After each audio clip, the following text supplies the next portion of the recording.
What if I told you that one of Africa's boldest revolutionary leaders, gunned down in cold blood over 35 years ago, is now speaking again through the voice of a young soldier leading a new uprising? In the heart of West Africa, a haunting echo is rising.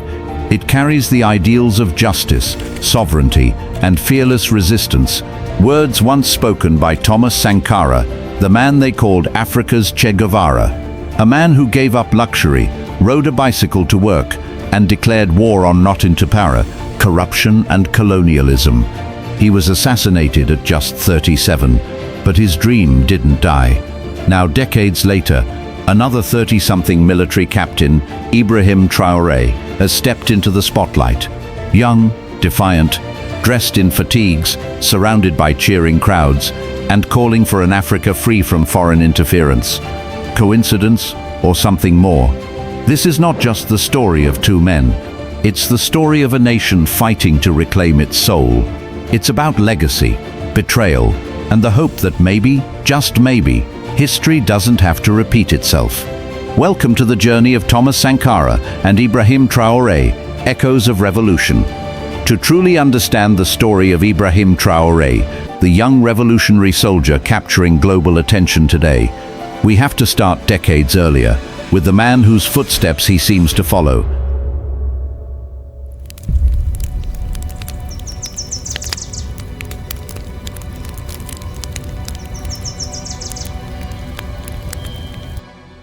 Born in 1949 in the French colony of Upper Volta, Sankara's early life was marked by the inequalities and foreign control that defined much of post-colonial Africa.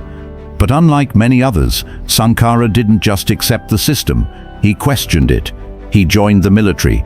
Yes, but he wasn't your typical soldier. He read political theory, studied music, spoke several languages, and carried a guitar with as much pride as he carried his rifle. By his early 30s, Sankara's charisma, vision, and bold voice had made him a symbol of change. In 1983, he seized power in a coup, becoming president at just 33 years old. But he didn't come to enrich himself. He came to rewrite the rules. He renamed the country from Upper Volta to Burkina Faso, the land of upright people. Ministers had to drive modest cars, wear local fabrics, and declare their assets. Foreign aid, he demanded it stop coming with strings. Luxury, he rejected it. His own salary was less than $500 a month, and he often rode a bicycle to work. He called for women's rights, mass vaccinations, tree planting campaigns, food self-sufficiency, and Pan-African unity. His speeches were fire-fearless, poetic, and often decades ahead of their time. But for every bold action, he made new enemies, global powers, local elites, even close allies. His refusal to be bought came at a cost, and that cost was closing in. Thomas Sankara dreamed of a self-reliant Africa, one not begging for aid but standing tall on its own feet. But dreams like his often make powerful people uncomfortable. By 1987, just 4 years into his presidency, Sankara had transformed Burkina Faso with a whirlwind of reforms. He vaccinated over 2 million children against diseases like measles and meningitis. He distributed land to poor farmers. He encouraged women to break societal barriers, appointing them to government and urging their participation in all walks of life. But bold moves have sharp consequences. Sankara openly criticized foreign debt, calling it a form of neo-colonialism. He refused bribes, blocked exploitative international contracts, and challenged the world to let Africa breathe. To the people, he was a hero. To corrupt elites and foreign powers, he was a dangerous rebel. And that danger had to be neutralized. On 15 October 1987, a shocking betrayal unfolded. Sankara was assassinated in a coup led by his former close ally, Blaise Compaoré, a man many believed was like a brother to him. In just minutes, 12 of Sankara's comrades were also gunned down. His body was hastily buried in an unmarked grave, and his name was banned from public memory. For nearly 3 decades, Burkinabe citizens were silenced, his legacy buried under a regime that tried to erase him. But you can't kill an idea, not one so deeply rooted in justice. Sankara became a symbol. His speeches were smuggled out, his face printed on shirts, his name whispered in protests. Across Africa and beyond, his legacy lived on, in the hearts of young people who believed that dignity, self-rule and honesty weren't utopian dreams, but possible futures.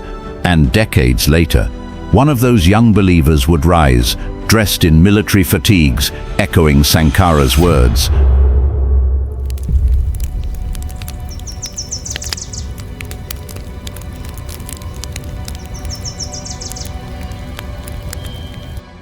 Fast forward to the 2020s, Burkina Faso is once again in turmoil.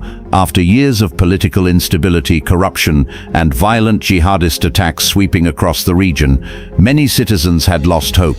The country's leadership was struggling, failing to protect its people or provide basic services. Entire towns were abandoned. Over 2 million people were displaced. And while politicians made promises from behind podiums, young soldiers were watching the collapse from the front lines. One of them was Ibrahim Traoré. Born in 1988, the very year after Sankara's assassination, Traoré grew up hearing whispers of the fallen leader. A brilliant student, he later became a geologist before joining the military. But he wasn't just about guns and tactics. Like Sankara, he was politically aware, idealistic, and deeply frustrated by the failure of leadership.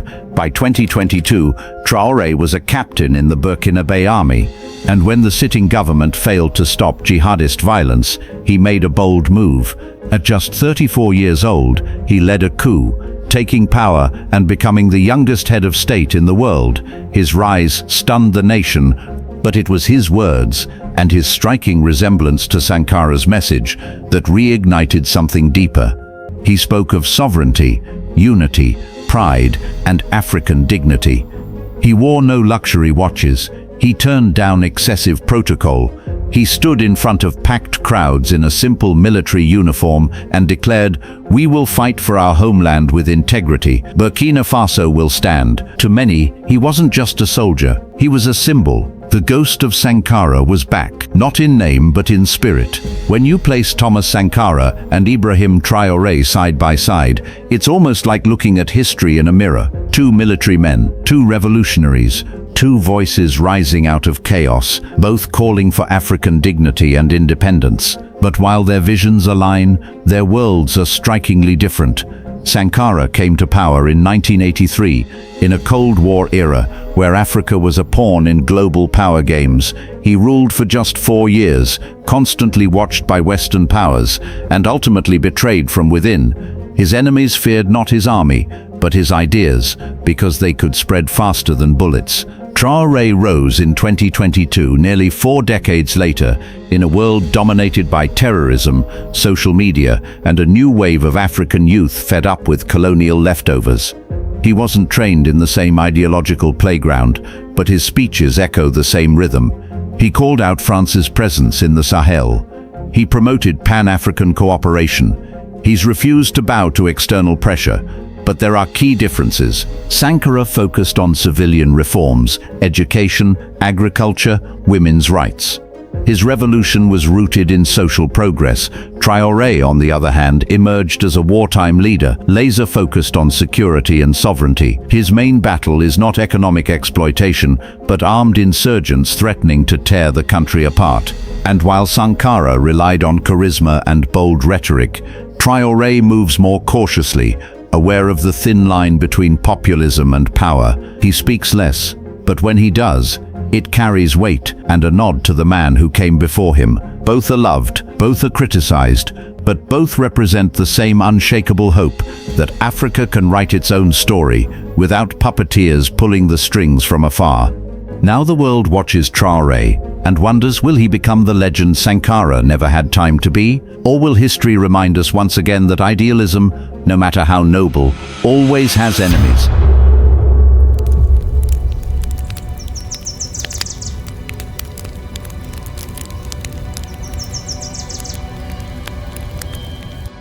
Something powerful is happening across Africa, and it's not just politics. From Lagos to Nairobi, Accra to Kinshasa, Thomas Sankara's speeches are being remixed into music. His quotes are plastered on TikTok and Instagram. Young people, many born long after his death, are wearing t-shirts that read, La patrie ou la mort, my fatherland or death. A symbol not of violence but of ownership. And now, with Ibrahim Traoré's rise, that energy has doubled. He's become more than just Burkina Faso's leader. He's a lightning rod for a new generation of Africans who are demanding dignity, truth, and an end to the status quo. It's no longer just about Burkina Faso. It's about reclaiming narratives, challenging foreign influence, and refusing to accept leaders who serve outsiders instead of their people. Traoré's speeches, short, sharp, and often unscripted, are going viral. Clips of him calling out Western hypocrisy have been translated into dozens of languages. Youth-led protests in support of his government have popped up in neighboring countries.